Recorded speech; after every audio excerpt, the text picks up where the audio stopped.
Krishna Krishna, Hare Hare, Hare Rama, Hare Rama, Rama Rama, Hare Hare.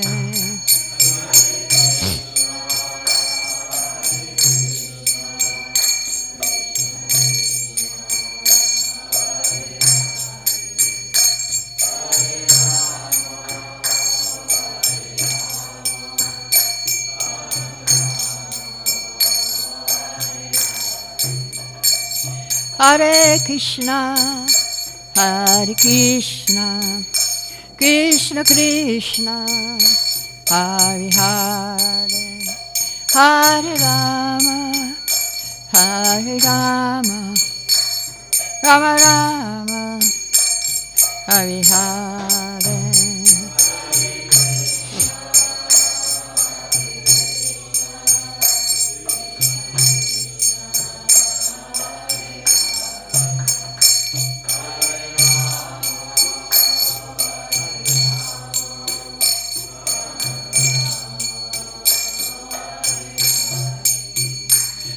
Jaya Prabhupada, Jaya Prabhupada, Jaya Prabhupada, Jaya Prabhupada.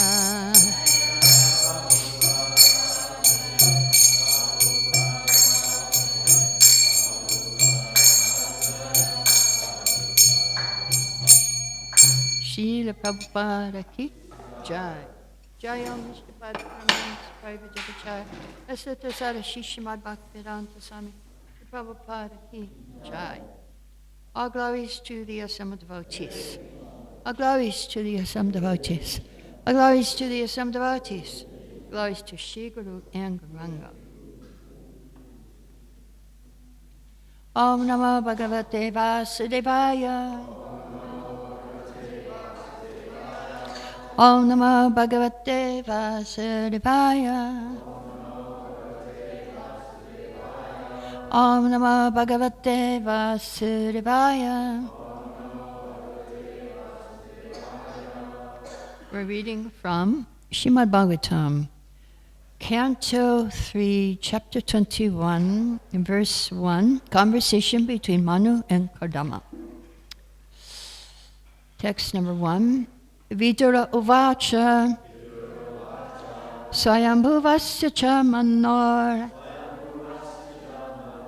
Vangsha paramasamata Katitam bhagavan yatra Maitune nai tire praja Swayambhuvasya cha manor Vangsha paramasamata Katitam bhagavan yatra Maitune nai tire praja Sayambhuvasya manor Vangsha paramasamata Katyatam bhagavan yatra Maitune nai tire praja. Chan. Saya Uvasya Manor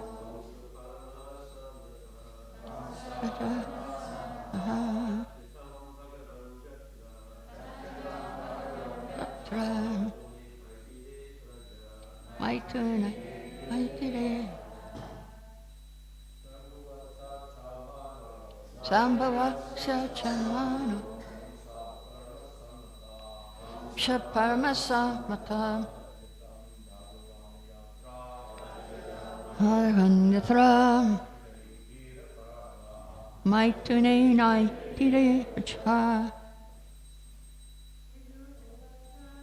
Vidaravacham Vivaschamanor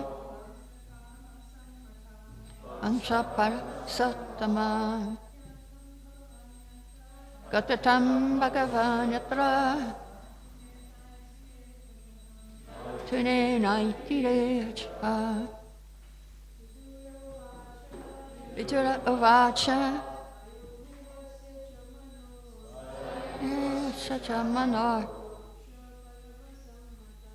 Vangsha paramasamata Katam cha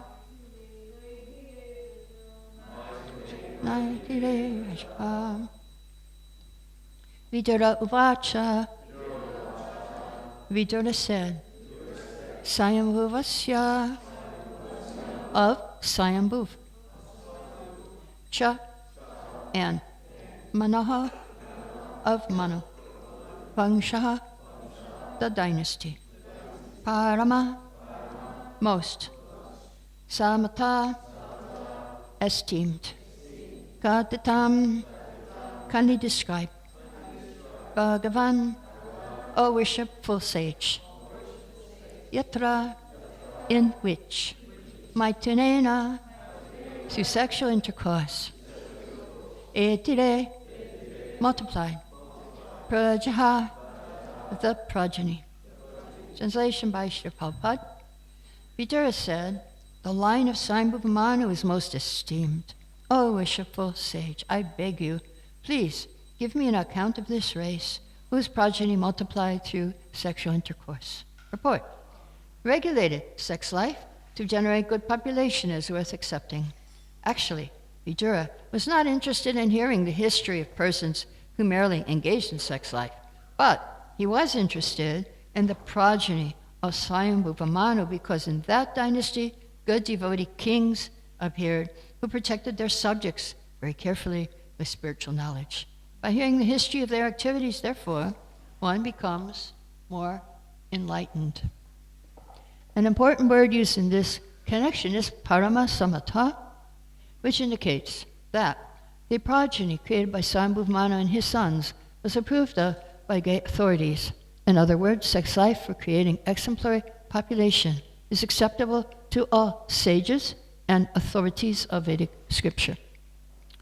Mukkam karadi vachalam bhangam lange tekirim yakibam tamam vande sigurum tiratarnam Om Gyana Timirandasya Gyananjara Sharakaya Chakshimiritam Yena Tasamai Shri Gurave Namaha.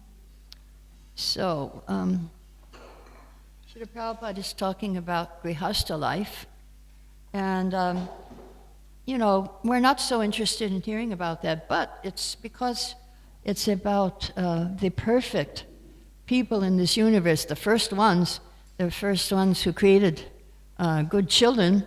It's nice to hear about it. And so what we want to hear about actually is how can we perform this ashram. It's an ashram. It's one of the 4 ashrams, the Grihastha ashram. And how can we do it like they did it? How they did it in the beginning. And you get good kids. And you get nice children. And how can you live together? That's the most difficult thing. How can you live together peacefully in your hostile life? So first thing I'm going to share with you is what Srila Bhaktisiddhanta Saraswati talks about. And because, he was a sannyasi, he was a Naistik brahmachari, how can he talk about Grihastha life? But, he's a self-realized soul, he knows everything. So here are his comments on Grihastha life. The principle of Grihastha ashram is no one may be the owner of any property or service of another. You don't own anyone. And some people think like that, get married and that's mine. That's my wife. That's my husband. No, you're not the owner. No, everyone is only a servant whose activities are ever in service of the Lord. We're serving Him. Similarly, the sole object of everyone's service as the only master, only friend, only son, only consort is Krishna. Marrying and giving in marriage do not give rise to any rights of a master, either to husband or to the wife. Men and women are joined in marriage for the purpose of serving each other in performance of joint service of Krishna. So Krishna is the one. He's the master. Some people have really strange ideas about Grihastha life. I met one lady who told me after she got married, her husband said, okay, either I'm the master or your guru is the master, now you choose. So that's not Grihastha life. Grihastha life means, another one I met, okay, now you're married to me, you don't have to chant your 60 rounds, I'll chant your rounds, and you just serve me. That's also not Grihastha life. No, don't fall for that. That's not proper. He doesn't own you, and he doesn't do your spiritual life for you either. You have to be responsible. So they choose for this is Bhaktisiddhanta, they choose for their partners only such persons who serve God better than themselves. They offer themselves to be accepted by their partners for the favor of being allowed to share in their superior service of Hari. Neither the husband or wife should claim the services of his or her partner on their own account. Both of them are only to offer their services if and when their partner is pleased to permit them to share their service of Hari. None of them can force their partners to serve them. This system of household discipline has its roots in the joint worship of the household deity by all members of the household.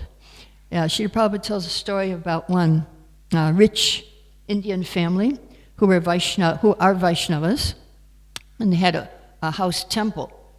And everyone had to go to Mangalarti in their temple. And the mother of everyone, she said, whoever doesn't go to Mangalarti has to pay a fine. And so they're rich people, that's what she did. Prabhupada also, I remember when I was in Juhu, I visited Juhu, Bombay, and when you came to Mangalarti, you had to sign your name. They took attendance. And if you didn't go to Mangalarti, you didn't get breakfast. So that's Grihastha. We were Grihasthas, and we didn't live outside. We lived in the temple like everyone else. And this is what Bhaktisiddhanta says. The reason why the Guru does not ordinarily ask any person to enter Grihastha is it's very rare to find anyone in this world who is willing to regard his or her wife or husband as worthy of his or her unconditional services. Yeah, so serve, yes. This is, however, exactly the only relationship between husband and wife that alone can be sanctioned by the Guru. So there we go. This Mahabharata is also another misconception that we sometimes hear, is that women don't have a varna. They're all Shudras. But that is not true. Even 5,000 years ago, there were Kshatriya ladies, there were Brahmana ladies, and there were Vaishya ladies. And you can see how they perform their duties in their particular varnas, as well as their ashrams. Yeah. The Brahmana ladies, they were chanting Sanskrit mantras. And I'm going to share with you about Draupadi. They were in the forest, Draupadi and 5 Pandavas were in the forest. And in the forest, Krishna came to visit with his wife, Satyabhama. So Satyabhama came to Draupadi and she said, how are you able to keep your husband so submissive and obedient to you? I would like to keep Krishna like that with me. So is it, do you control them by some mystic chant, or is it the good result of all austerities you did? Or is it your beauty and how you use your makeup and dress? Could it be that? Or could it be, tell me your secret. So Draupadi felt offended. She said, no, these are the methods of wicked women. You should know men can never be made obedient by such means. My secret is simply this, that I've given up all sense of false pride as well as personal desires for sense gratification. Carefully control my anger. I always serve my husbands with great care and devotion. I restrain my senses so carefully, I don't allow even a glance to betray the slightest bit of emotion. I don't even bathe, eat, or sleep till my husbands have done, and I'm ready to rise up quickly at any hour to personally greet my husbands when they return home. I always endeavor to do that which is agreeable to them, and I do everything very cheerfully and without lethargy. While living now that was just her husband's. Now here what else she had to do as a Kshatriya lady. She had a lot of duties, not just to her husbands. She wasn't sitting in the corner just waiting. And while living at Indraprastha, Maharaj Yudhisthira used to feed thousands of brahmanas daily. It was my duty to see their needs were properly taken care of. So she was doing food for life, 100,000, lots of brahmins, thousands of brahmanas, and she was doing devotee care. Not just the food, everything she had to provide for thousands of brahmanas every day. Not only that, she said, I had 100,000 maid servants to assist me. I knew the names, the faces, and capabilities of each and every one of them. I used to direct all these maidservants, and any complaints about them would be submitted personally to me. So there's the complaint bureau. And she was also temple commander, palace commander. She said, I also knew all the male servants and even the cowherds. So she was, temple commander, food for life, devotee care.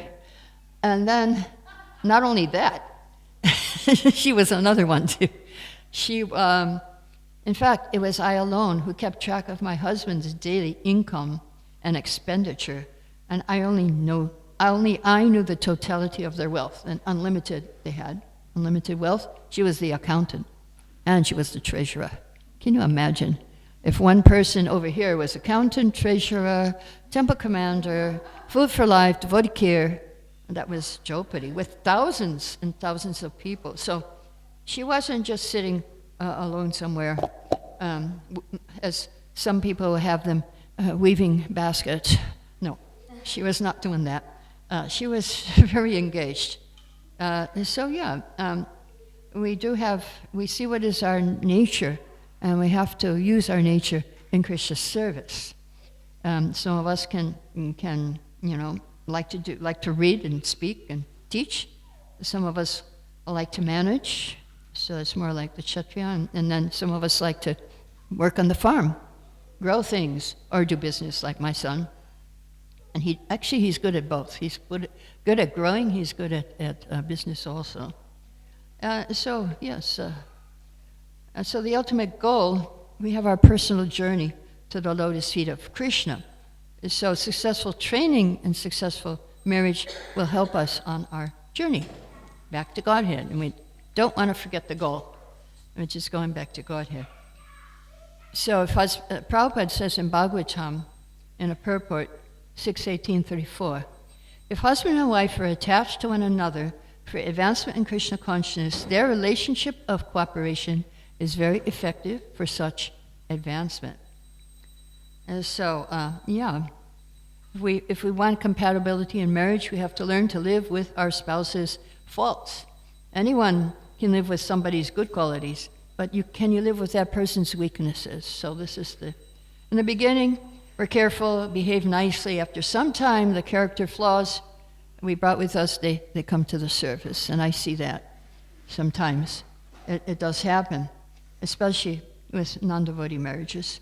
Sometimes, waiting and praying is the answer. But the more one advances, the less affected one is by another's failings. And the more neophyte we are, the more we'll be affected. Another thing from Bhaktisiddhanta, we become a husband or wife as service to Krishna, and difficulties are not a reason to stop that service or to become discouraged. In the end, self-sacrifice becomes self-enhancement, because for a devotee, sacrifice is an offering to please Krishna. Sacrifice is a surrender of something desirable for the sake of something having a higher claim. And so I'd also like to share you from Vishaka, my god sister. She says marriage is a balance between satisfying yourself and satisfying your partner. Maintaining an awareness of the other person and that person's desires, even as the other maintains awareness of us and our desires. So sometimes we have to put ourselves out to satisfy the other person's feelings and needs. So, in Ramayana we find Ram ordered his wife Sita, stay in the kingdom until I come back. But Sita, the most chaste lady, she didn't follow that command of her husband. She said, no, I'm going to go with you.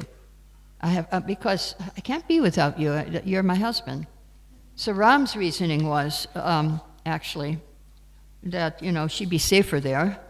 And he's banished. Sita's not banished. She doesn't have to go to the forest.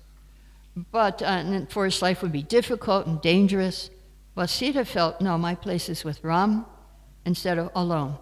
If Sita automatically listened to her husband, then she would not have been true to herself. And Ram insisted, if he insisted, no, you can't go, for many sound reasons, he would have dishonored Sita's desire. If he said, no, you can't go, you can't go with me, if he had done that, he would have dishonored Sita's desire. Because she also had, so it works two ways. Sita gave up a comfortable life so she could be with Ram. And Ram gave up his vision of a safe life for Sita so he could please her by allowing her to come with him. And so we can study how these relationships are in beautiful Grihastha life. Another one is Sudama's story. His wife said, no, you have to go to Krishna and beg, get something, get some wealth. You're a poor Brahmin, and Krishna loves Brahmins. So certainly he will give you something. So she was worried because he was so sickly and he was, wasn't taking care of himself, and she couldn't take care of him either. And she didn't care about herself. She was concerned for her husband, who was such a pious Brahmin. And so Sudama said, okay, I'll go. It's not I want to ask something, but I want to see Krishna, and I need to satisfy you too. You're my wife. So, okay. So selfishness, if you're selfish with another person, it's related to the inability to hear what that person is saying. You just have your own ideas, and you can't hear. And to overcome this, we have to consider everything, and with due respect to our spouse's point of view. So in Introduction to Bhagavad Gita, Prabhupada explains, our nature is to serve. That is who we are. We're servants. And we're happy serving. We're happy servants, because that's who we actually are. And everyone is serving in this world. husband and wife and husband serving each other. And if the spouse is a devotee, this is Chaitanya Charitamrita, and we serve that person, we will benefit spiritually because we're serving a Vaishnava. And so I can tell the story from Birbal and Akbar. That was like 500 years ago. The emperor of the world, I don't know the world, but emperor of something, India anyway, was Akbar. And his most intelligent, his prime minister was Birbal, who was a Hindu, actually, very smart. So one time, Birbal was late to come to the court. And Akbar said, "How come you're late?" He said, "Oh, no, I had to do something for my wife, very urgent business." So then Akbar said, "You listen to your wife?" And Birbal said, "Everyone listens to their wife, don't you know?" So then he said, "Okay, prove it." So Birbal called all the men of the town to the palace, on the road in front of the palace. And he said to them, over the loudspeaker, I don't know if they had, but anyway, that anyone here who listens to your wife, move to that side. So there was a stampede, and everyone except one man moved. So Akbar said, oh, you're very brave. How come you didn't move to that side? And he said, well, I didn't move because my wife told me to avoid crowds today. So there you go. Yeah, so this is, yes. So the health of the marriage depends on the health of the individuals in it, and what will help is gratitude. Be grateful.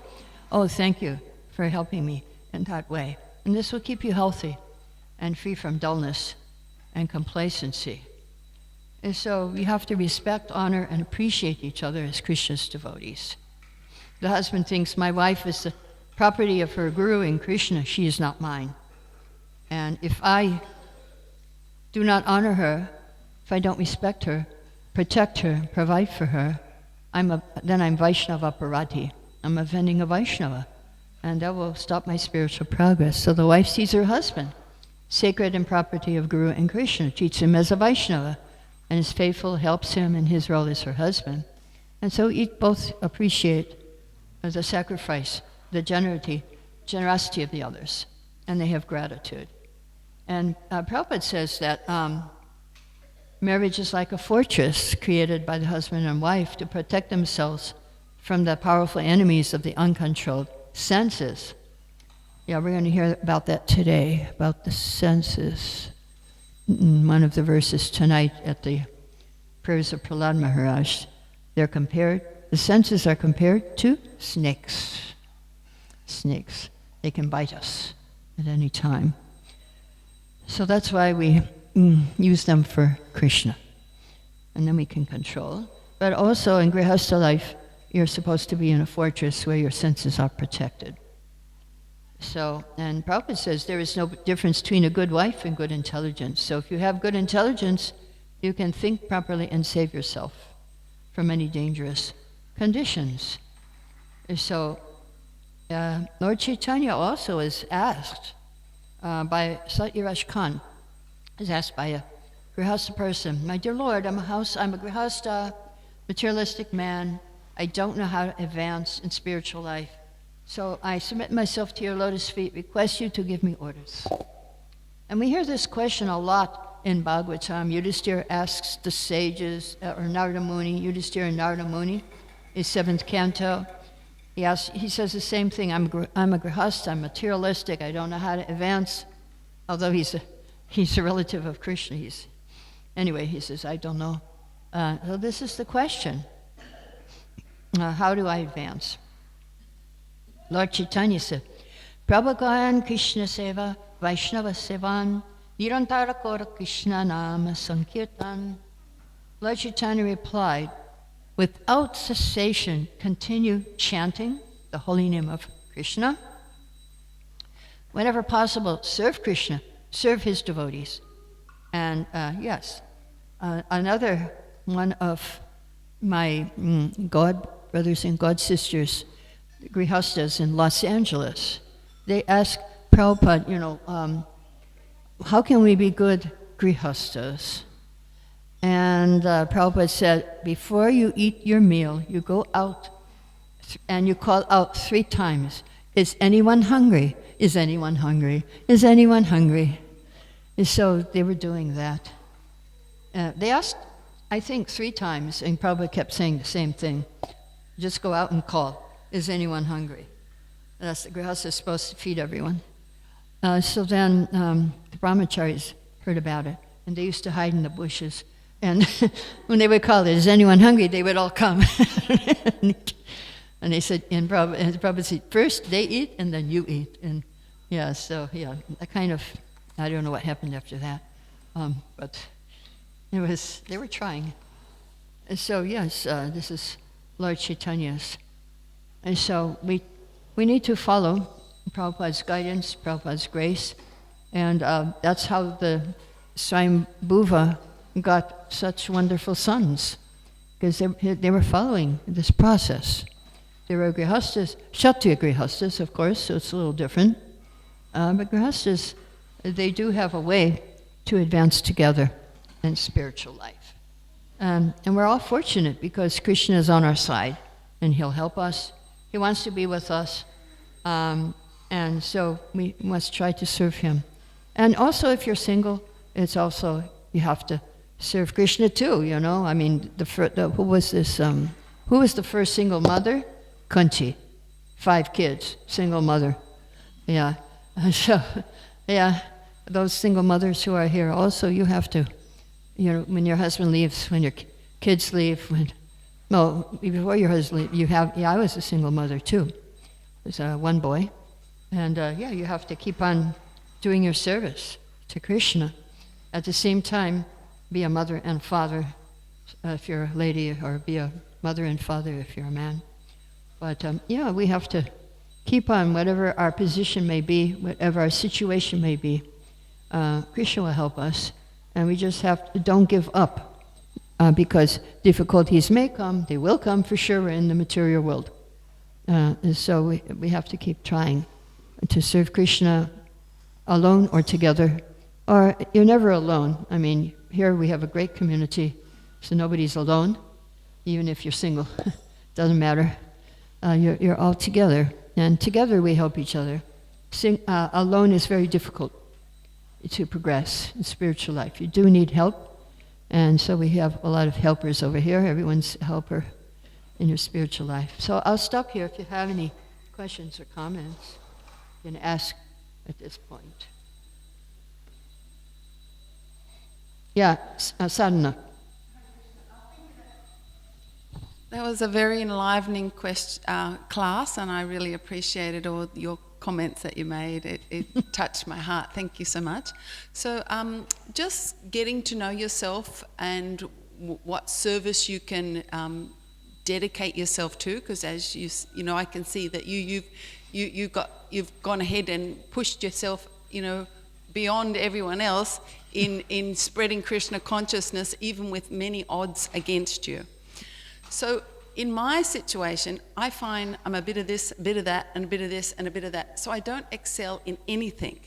So I'm just wondering if you can explain, give me some guidance with that. Yeah. Oh, if you don't know what your service is, so you want to know what should be your service to Krishna. Yeah, you don't have kids, and their kids are gone. So what is your service to Krishna? Okay, I'll tell you how I figured it, how I found out what was my service. Because I did get instructions from Srila Prabhupada in my initiation letter, 6 instructions.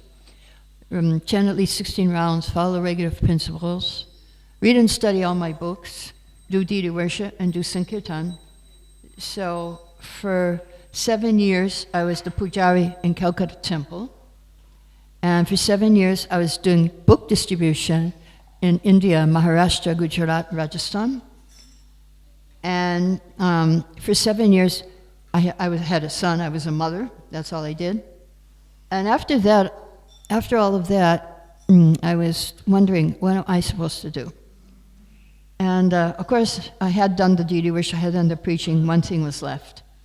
read and study my books. So I had been reading the books at least 20 times, all the books, by that point, after 24 years. But I left, my husband left us. I went to Vrindavan. So my son went to Gurukul. I was alone. I think, okay, what's next? So first thing I did was pray a lot. I was praying. And at the same time, I was doing a japa reform.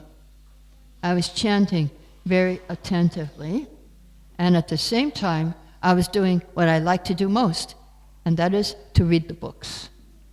I didn't push myself. It was a burning desire in me to read these books. And that started at the age of 7 when I learned to read, and I started taking this many books out of the library every week, and my goal was to read the whole library. But before that, I got Prabhupada's books, and one book was enough, like a whole library already. So then, I was reading, and chanting, and then by the attentive chanting and reading, after 3 months, I got the inspiration from within. You got to share what you read. I got the inspiration.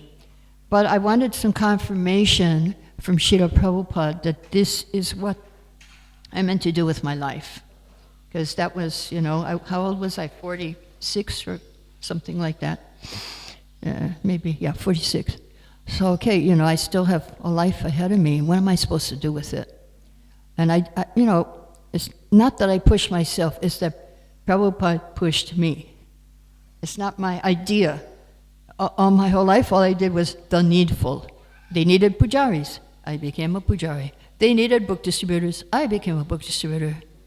And then now they needed teachers in VIH for Bhakti Shastri, Bhakti Vaibhava, Bhakti Vedanta. So not that I push, I don't push myself, I get pushed. From the beginning, from the first day I joined, I got pushed by Srila Prabhupada. I am being pushed, actually, to do what I'm doing now. So I'll tell you what happened. I was thinking, okay, I'm supposed to teach. I want some confirmation about this. So I decided, okay, I'm going to go to Prabhupada's Samadhi and see. Because when they always had a tape, Prabhupada's voice constantly, lectures. And so I walked in, and Prabhupada said, do you think the deity is made of stone? I said, no, Prabhupada, you're here, I believe it. But I would like some confirmation of what I'm supposed to do. So then I thought, okay, let me go to Prabhupada's house, because there's a letter there every day, and they change it every day. Maybe the letter will tell me something. And sure enough, I read the letter, and the letter from Prabhupada said, now you are one of my senior disciples. So I am depending on you. You have learned the art of Krishna consciousness, and I want you to teach it purely for the benefit of others. Got my confirmation. Yeah? Vrindavan. I'm in Vrindavan. I was in Vrindavan, and my son was in Gurukul. So then what happened? 1994. No, there was a problem because in 1994, ladies could not speak in the temple in those days. And VIH was only for men. There was no ladies' Bhakti Shastri. You could attend the Gita class. You couldn't take exams, and you couldn't attend the other books. So I was attending the Gita class. And I said, but no, I have to teach, Prabhupada told me. So I was living in a life member's house outside, and I started teaching there. But then the chokirars, the guard said, no, this is a private house, you can't teach here. After 3 months. So then I went up to the roof of the guest house at Krishna Balaram Temple. I was teaching up there. And then, after a year, I got a place to live behind the MVT where I still live, and for 2 years I taught there. So what I understood is, if you have no facility, just make it. Just do it. I got the order. I had to do it. And then, after 3 years of teaching outside, 1997, VIH opened up for women's Bhakti Shastri.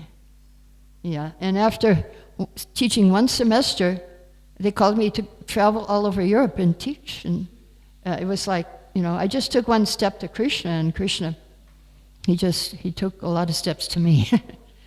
So yeah, so after I found out, that's my life's mission, to teach, and also to be guru, too. There was a necessity of ladies' gurus, so now I'm doing that, except I'm on pause for a few more months. But, yeah, need for lady gurus. Need of gurus, I mean, not just ladies, Prabhupada wanted hundreds and thousands of gurus. Where are they going to come from? I mean, half the population's ladies. So, you need to expand, and Prabhupada had that expanded consciousness. He saw us all as servants. So what you need to do to figure out what service is, you need to pray, you need to chant, you need to read. And I also got feedback from astrologer, he also said, and devotees said, oh yeah, you should. And I did have a problem because I was afraid of speaking, public speaking. I had to get over that. Now here I am, and traveling all over the world for the last 10 or so. Since I'm 60, basically, I started traveling. And that's, Krishna will tell you who you are, and he'll push you to be who you are for him. So that's our process. Find out who we are. Find out what is your identity. Who are you in relation to Krishna? Who are you? Even now in relation to Krishna, we have some service that only we have and no one else can do. Everyone has an individual service for Krishna that no one else can do. And very special service, and you got to find that out, what it is. And only somebody else may be able to do the same service, but not the way you do it. So, that we yes?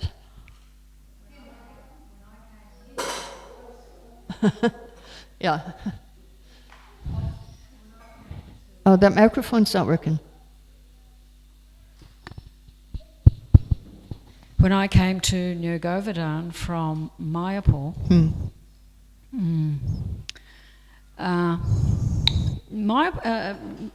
Govardhana was pretty much closed to me. No open door. Right.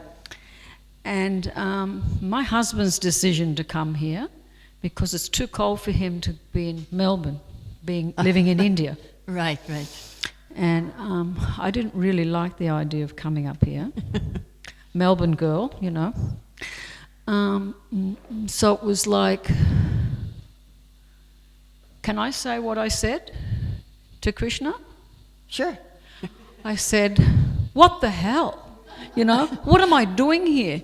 You better tell me, because I have no idea. Yeah. And the answer came, just be a mum. Oh, wow. Wow. Just be a mum. And Cool. I thought, I don't even have to get trained up. That's cool. Yeah. The answer will come, but it may not be the answer you're expecting. Yeah. Or how it comes. Yeah, for me, my whole life I've been pushed. From the first day I joined, I was hesitating to join. I had met the devotees about 3 months. I was coming to the temple, and they said, Prabhupada's coming this weekend, so stay overnight. So I stayed overnight, and he didn't come. 4 sannyasis came, one of which was Vishujan Maharaj.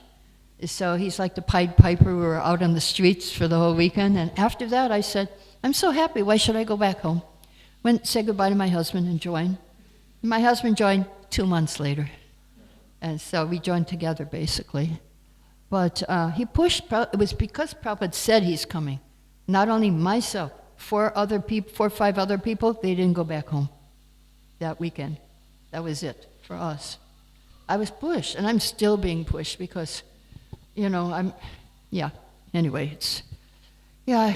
I'm not, my nature is not to be pushy.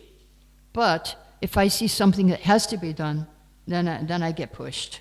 You got to do that now. Get out. Yeah, when I was in Vrindavan, how the preaching happened also. I had a little income from VIH. Then they stopped giving me any money. So I had no money. I said, okay, what's the message, Krishna? What am I supposed to do? And the message came, get out of Vrindavan and preach. So here I am. So no problem for money. Yes, I'm fed, I'm taken care of, I play stay, go to the beach. It's pretty good. So, yeah, anyway. Yeah, it's a very good life, and I recommend everyone to be a devotee your whole life, and in your old age, you can travel the world. That's what my son says. He's a businessman. How do you do it? I don't have the money to travel. I said, yeah, well, I gave my life to Krishna, so he's taken care of. Yeah. Okay, any other questions? I don't know, how long is this class supposed to go? 8:30? 8:30? What is it? 8:30? Okay, we got 10 minutes. Thank you for the class. Regarding the Draupadi's secret, Draupadi's secret. how ladies should be cheerful and to encourage to husband despite her intense service. I was wondering, what if, because we ladies have lots of ups and downs, when we have down moment, we are not supposed to reveal our emotion, or how we supposed to? How are you supposed to do? Yeah. Well, there's a course in communications, which I recommend for all people who would like to know how to express yourself to your husbands. It's a very nice course online. Can't remember. It's about hearing. Can't remember the name. It's nonviolent communication. It might be that one. You can even take it online, I think. You look By up. devotee? Yeah, devotees. Devotees are teaching. Devotees are teaching that. Nonviolent communication. And that will help you to express yourself in such a way that you don't get in a fight with your husband. Because that's the important thing. And it's how you respect how you respect the other person, listen carefully, and respect them, and at the same time express yourself too. And then there's also conflict resolution too, which you could also take, in the future. Probably you don't need it now, but because you're just starting. But I recommend communication course. So you learn how to express yourself in a very nice way, so that others will listen to you, and you can listen to them also. Okay, anybody? Sadhana, you have some tips on that? I'm glad you're asking, but it's not a positive answer I'm going to give. I did the non-violence communication here in, I didn't do it with devotees, but I did a course. It was an ongoing course. And I'm sorry, a little bit emotional. And I did the course, and then with my kids and my sister had a car of kids, and we were going to Byron Bay Market. It was just after I did the course, and I saw my husband had just left me with the 5 kids. Oh. And he was with a young, straggly girl. I got out of the car and tried to beat him up. So much for non-violence communication. I broke his tooth. Oh, that's really interesting. I guess, but maybe I think she's more the peaceful type. So I think it'll work for her. Yeah? Sorry, I just couldn't help but share that. I heard Srila Prabhupada say, he said, arguments in marriage. What? Arguments in marriage. Disagreements in marriage, they're going to happen. Yeah. But his advice was, he said, just don't yell. Don't yell. And I wish I'd heard that when I was married. Oh. And he had a German couple, I think it was, who was struggling a bit. And it was to those people that he gave that advice. So then he said, so how is it going? And they said, oh, things are really working well. They said that if you can't yell, it doesn't really seem to make much, it's not worth getting into an argument. You cannot yell. Yeah, there are also ways, if someone is angry, in an angry mood, that you can diffuse it. Diffuse, stop the anger. You're speaking so loud I can't really understand what you're saying. Can you speak a little slower and quieter? There's things you can do. Yeah. I know. Yeah. you won't have a husband, you know. So women do have to understand their position, and they're not the top of it. The man has to protect you, so you have to give him his position as the protector. And when you have that faith that he's going to protect you, you will submit in the proper way. Not that you're going to submit everything he says, no. Yeah. You have your discussion, and then the bottom line is, this is me. He's got more logic than I have to surrender. It's just intelligence shows me that he's wiser. Okay, you know? Okay. So it's tough in the beginning because you don't know each other, and you've got to learn who they are and how to accept their icky bits and good bits, and then they've got to do the same to you. So it's tough. But if you have the right motive that you want to please your husband, this is my side, please your husband. Actually, by me pleasing my husband, I got everything I wanted without even asking, because they're obliged. Because you're giving service, they're obliged to do. And I was just like, one time, one friend of mine, which I wasn't aware of this situation, she said, you know, you can ask your husband anything. And I went, what? She said, yes. And then I thought, yeah, I can. But I never needed to, because he was there to supply my needs automatically, because I was properly situated to serve him, and I got all the benefits. Okay. I'd just like to add one more thing that you reminded me of that Prabhupada said. There was one very eccentric man, Vishal, he's no longer with us. And he went to Prabhupada and he said, you know, my wife doesn't listen to me. She should do everything I say, shouldn't she? And Prabhupada said, and you should be so arrogant. Arrogant. No. Okay, you want to ask something? Oh, okay. All right, anybody else? We do have a couple of minutes more. If you want to ask, it was interesting, yeah. Okay, one more, and then you again. Oh, wait, give it to him first, because he didn't ask yet. Thank you very much for a nice lecture on the relationship of husband and wife.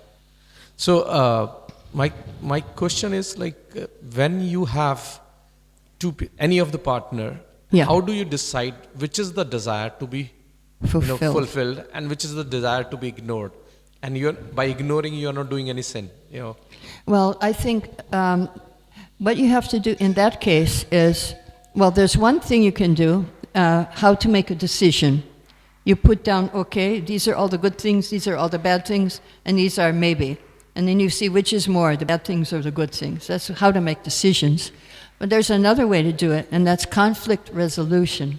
When you don't agree, and then you brainstorm, and you put out all the things that you can do, and then you see which ones you both agree on. This can happen, this can work. I mean, so that way you just learn conflict resolution also. That's very helpful. Now we have 1 more minute according to here. So Sadhana can, if you have a minute, if you can say it quickly.